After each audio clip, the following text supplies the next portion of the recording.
नमस्कार, मैं अनुराग मिश्रा और आप देख रहे हैं जनता जंक्शन शो। आत्महत्या कायर करते हैं, फेल होने वाले लोग आत्महत्या चुनते हैं, जो कुछ नहीं कर पाते वो आत्महत्या करते हैं। आमतौर पर हर ऐसी खबर पर लोगों की यही जबान होती है और मैं मानता हूं ये कहा जाना वाहियात और बचकाना है और ये एक क्रूर और भद्दा मजाक है। यकीन जानिए, कमोबेश हर किसी की जिंदगी में ये काला सपना दस्तक देता है, लेकिन जो थोड़ा सा रुक जाते हैं इस सपने को देखते हुए वो जीत जाते हैं और बाद में हंसी सी आती है कि क्या करने जा रहे थे यार। आत्महत्याओं का कोई दिन नहीं होता, ये हर रोज हो रही हैं, हर मिनट, लेकिन इसके कारण पर सबसे कम बातें की जाती हैं। तो आज सुसाइड प्रिवेंशन डे है और आज का मुद्दा यही है कि आत्महत्याओं को कैसे रोका जाए या आत्महत्या से कैसे बचा जाए।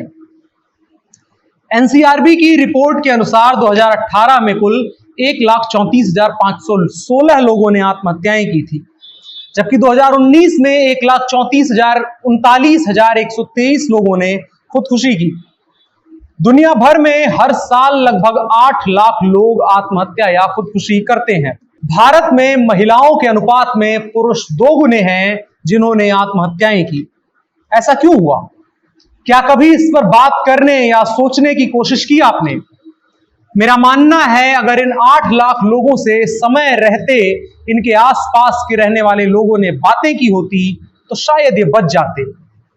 आज से ही वर्चुअल और कामकाजी जिंदगी से बाहर निकलकर अपने आसपास देखें, अपने आप को देखें, मनन और मूल्यांकन करें कि कहां जा रहे हैं आप, आपका दोस्त, आपका बेटा, आपकी बेटी, बीवी, माँ बाप, आपका पति, कहां जा रहे हैं ये सब? कहीं अकेले तो नहीं पड़ रहे हैं ये लोग, या आप तो अकेला नहीं महसूस कर रहे हैं, या कुछ ऐसा तो नहीं हो रहा है जो आपकी जिंदगी को कम खूबसूरत बना रहा हो, आपको जिंदगी की खूबसूरती से भटका रहा हो। ऐसे हालात में बेझिझक मदद करें या अगर जरूरत है तो बेझिझक मदद मांगे। यहां एक सामान्य समस्या पर भी बात की जानी आवश्यक है। हमारे समाज में मनोरोगियों और मानसिक रूप से अस्वस्थ लोगों को, तनाव से ग्रसित लोगों को हिकारत भरी नजरों से देखा जाता है। हमारे यहां सबसे पहले तो तनाव को तनाव नहीं समझा जाता है और आजकल तो जैसा है कि सोशल मीडिया पर हर चीज का मजाक बनाना एक रिवाज बन गया है, क्योंकि अब स्वस्थ मजाक लोगों के पास बचे नहीं हैं, तो तनाव और मानसिक व्याधियों को भी मजाक बना दिया गया है और इस पर फूहड़ मजाक और मीम बनाए जाते हैं। और अगर कोई सवाल करे तो उल्टा उससे ही सवाल पूछा जाता है कि अगर मजाक बर्दाश्त नहीं होता तो सोशल मीडिया पर आते क्यों हैं? यकीन जानिए, ये कहना इंसानियत को लात मारने जैसा है। कृपया ऐसा ना करें। बेहद आसान सी बात है कि हर किसी की जिंदगी कीमती है, हर किसी को पूरी जिंदगी जीने का हक है। उसकी मदद करें और खुद को जरूरत लगे तो मदद मांगें। बस इसी तरह से हम इस त्रासदी से बच सकते हैं। और यकीन जानिए, सफल होना या असफल होना आत्महत्या की वजह नहीं है। ये नहीं तय करेगा कि आप जिंदगी जिएंगे या नहीं। असफलता नई दिशाओं की ओर मुड़ जाने वाले चौराहे हैं। सोच समझ कर चुने, पर जिए जरूर। और सफलता असफलता की बात इसलिए क्योंकि खास करके युवाओं में ये सोच काफी ज्यादा विकसित हो गई है कि अगर आप जीत नहीं पाते तो आपको जीने का कोई हक नहीं है। एक लेखिका है भारती गौड़, वो लिखती हैं कि बहुत मुश्किल काम है आत्महत्या करना और बहुत आलस भरा काम है जीना। तो थोड़ा आलस कर लीजिए, एक दिन तो सबको मरना ही है। चिंता आप तब कीजिएगा जब कोई अमर रहे। डेवलप किया गया जुनून चाहे प्यार का हो या मरने का, थोड़ा सा रुक कर सोचने में हर्ज क्या है? आखिर को तो है जुनून ही, और जुनून की उम्र कितनी? आपकी उम्र से ज्यादा थोड़ी है। तो सोचिए और यकीन मानिए, जिंदगी बहुत सुंदर है। पराग पासवान की एक बहुत छोटी सी कविता है कि अपने वक्त की असहनीय कारगुजारियों पर शिकायतों का पत्थर फेंक कर मृत्यु के निमंत्रण को जायज नहीं ठहराया जा सकता। हम दुनिया को इतने खतरनाक हाथों में नहीं छोड़ सकते। हमें अपनी अपनी आत्महत्याएं स्थगित कर देनी चाहिए। खैर, बढ़ चलते हैं खबरों की तरफ। दुखद लेकिन पहली खबर आत्महत्या की ही है। बिहार के बेगूसराय के रहने वाले एक लड़के ने इसलिए आत्महत्या कर ली क्योंकि उसकी प्रेमिका की शादी कहीं और तय हो गई थी। उस लड़के ने लड़की के घर जाकर खुद को गोली मार ली। लड़के के घर वालों के मुताबिक उसकी हत्या की गई है। पुलिस मामले की छानबीन कर रही है, जबकि लड़की का कहना है कि उसका राहुल, जो कि बदला हुआ नाम है, राहुल के साथ उसका कोई प्रेम संबंध नहीं था और वह शादी की जिद कर रहा था। राहुल ने घर के बाहर से ही युवती से बात की। कहा जा रहा है कि दोनों के बीच विवाद शुरू हो गया। लड़के ने लड़की के सामने ही अपने सिर में गोली मार ली, जिससे मौके पर ही उसकी मौत हो गई। यकीन जानिए, ऐसी खबरें निजी रूप से दुखी और सोचने पर मजबूर करती हैं। मैं उस लड़के की निजी जिंदगी और उसके दुख को यकीनन नहीं समझ सकता, लेकिन इतना तो सोचने पर मजबूर हुआ जा सकता है कि हम और हमारे जैसे अनगिनत लड़के लड़कियां प्रेम करते हैं, उसके बाद कभी चीजें आपके मन मुताबिक जाती हैं और कई बार नहीं जाती, लेकिन जिंदगी खत्म कर लेना कहीं से भी हल नहीं है इसका। यकीन जानिए, मानना कठिन है, लेकिन किसी भी चीज के बाद कुछ चीजें होती हैं जो जिंदगी को फिर से सुंदर बनाती हैं। एक सपना टूटने के बाद फिर से सपना देखने की हिम्मत जुटाइए। इन्हीं टूटे सपनों से मुकम्मल रातें बनती हैं। बढ़ते हैं अगली खबर की तरफ। NIRF की एक रिपोर्ट आई है और बिहार के शिक्षा व्यवस्था के मुंह पर तमाचा मारकर चली गई है।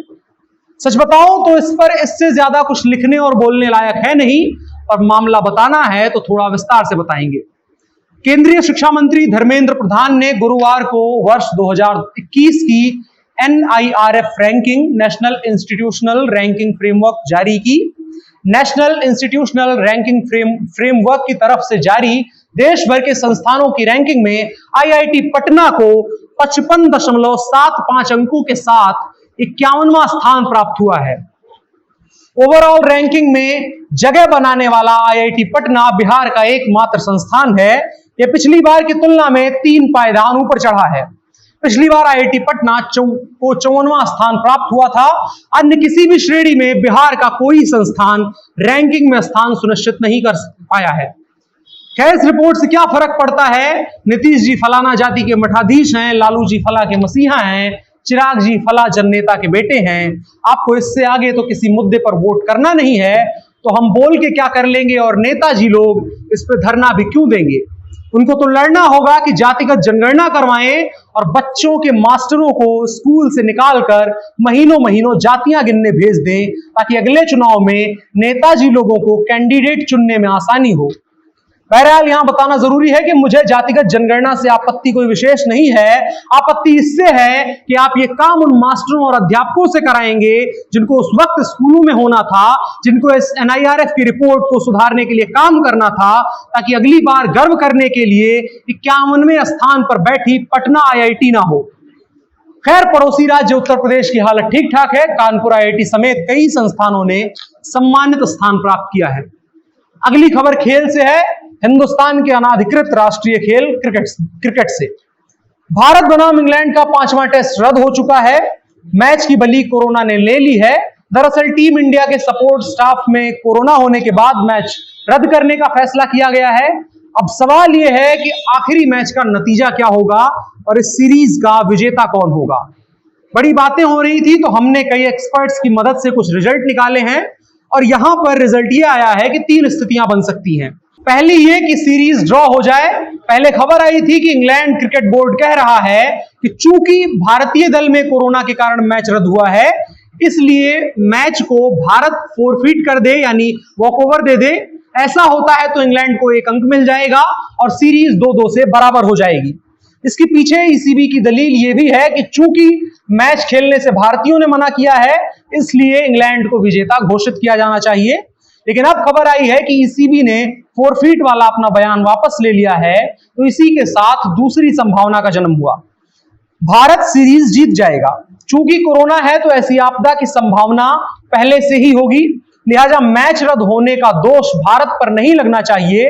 ऐसी स्थिति में भारत 2-1 से सीरीज जीत जाएगा। और एक और स्थिति बन सकती है कि सीरीज रोक दी जाए, यानी दोनों बोर्ड आपस में तय करें कि इस मैच को फिलहाल स्थगित कर दिया जाए और आगे जब कभी मैच हो तो सीरीज का विजेता या नतीजा घोषित किया जाए। चूंकि ECB और BCCI में अच्छे ताल्लुकात हैं, तो आपसी सहमति से कोई ना कोई फैसला होने की उम्मीद है। इसी के साथ खेल समाचार समाप्त होते हैं। बढ़ चलते हैं अगली खबर की तरफ। अगली खबर उत्तर प्रदेश से है। जहां समाजवादी पार्टी के दिग्गज नेता और पूर्व की यूपी सरकार में मंत्री रहे आजम खान द्वारा बनाई गई जौहर यूनिवर्सिटी की जमीन को अब यूपी सरकार ने सरकारी संपत्ति में शामिल कर लिया है। इसके साथ ही प्रशासन ने आजम की अध्यक्षता वाली मौलाना मोहम्मद अली जौहर ट्रस्ट को भी बेदखल कर दिया है, जो यूनिवर्सिटी को संचालित करता है और आजम खान इसके अध्यक्ष हैं, जबकि उनकी बीवी रामपुर विधायक डॉक्टर तजीन फातिमा सचिव हैं। ये तब हुआ जब यूपी सरकार के एक्शन के खिलाफ इलाहाबाद हाईकोर्ट में याचिका खारिज कर दी गई है। जौहर विश्वविद्यालय में से 70 हेक्टेयर से अधिक की भूमि वापस लेने के बाद तहसीलदार प्रमोद कुमार ने कहा कि हाईकोर्ट ने जमीन वापस लेने की प्रक्रिया से जुड़ी याचिका खारिज कर दी है। ऐसे में अब हम जमीन पर कब्जा लेने आए हैं। और आपको बता दें कि पूर्व मंत्री आजम खान पर कई और केस दर्ज हैं, वे फिलहाल जेल में बंद हैं। पिछले दिनों यूपी की एक पुरानी मुस्लिम संस्था ने यह भी आरोप लगाया था कि आजम खान ने पुस्तकालय से सैकड़ों मूल्यवान पांडुलिपियां और किताबें चुरा ली हैं। खान ने अपने रसूख का उपयोग करते हुए स्थानीय किसानों से उनकी जमीनें, बकरियां और मवेशी भी चुरा लिए थे। अगली और आखिरी खबर महाराष्ट्र से है। आजाद हुए हमें 75 साल से ज्यादा हो गए, लेकिन शर्म करने की वजहें खत्म होने का नाम नहीं ले रही। आज भी भारत के कई इलाके इतने पिछड़े हैं कि यहां मूलभूत सुविधाएं तक लोगों की पहुंच में नहीं है। ऐसा ही एक दृश्य महाराष्ट्र के नंदुरबार से देखने को मिला। यहां सड़क खराब होने की वजह से एक पति अपनी बीमार पत्नी को कंधे पर अस्पताल ले गया, लेकिन समय पर अस्पताल न पहुंचने के चलते बीमार पत्नी की मौत हो गई। मामला 9 सितंबर का है। नंदुरबार जिले के तलोदा के चांद सवाली आदिवासी गांव की रहने वाली सिदली बाई के पेट में अचानक से दर्द शुरू हुआ। गांव के लोगों ने महिला को बड़े अस्पताल ले जाने की सलाह दी। अस्पताल गांव से करीब 30 किलोमीटर दूर था। खराब मौसम और खराब सड़क के चलते एम्बुलेंस गांव तक नहीं आ पा रही थी। ऐसे में पति ने स्कूटर से ही पत्नी को ले जाने का फैसला किया। रास्ते में लैंडस्लाइड हुआ, स्कूटर ले जा पाना नामुमकिन था। इधर बीवी की तबीयत बिगड़ती जा रही थी, दर्द बढ़ता जा रहा था। बीवी को कंधे पर ले जाने के अलावा कोई चारा नहीं था। पति ने हिम्मत दिखाई और बीवी को कंधे पर उठाकर अस्पताल ले गया। अस्पताल पहुंचने से पहले ही बीवी की दर्द से तड़पकर मौत हो गई। कौन जिम्मेदार होगा इस मौत का? महाराष्ट्र सरकार किस कोने में मुंह छुपाएगी? नहीं, उनको मुंह छुपाने की जरूरत तक नहीं पड़ेगी, क्योंकि उनके कानों तक तो ऐसी चीत्कारें नहीं पहुंचती होंगी। उनके बेचारे कानों को तो अपने समर्थकों के जयकारों को सुनने से फुर्सत ही नहीं मिलती होगी। और क्या ही बोला जाए। इसी के साथ कार्यक्रम को समाप्त करते हैं। आज देखने के लिए शुक्रिया। कल इसी वक्त पर फिर मुलाकात होगी। अपना और अपनों का बहुत ख्याल रखिएगा। शुभ रात्रि। देखते रहिए जनता जंक्शन और चैनल को सब्सक्राइब और फेसबुक पेज को लाइक कर लें। धन्यवाद। नमस्कार।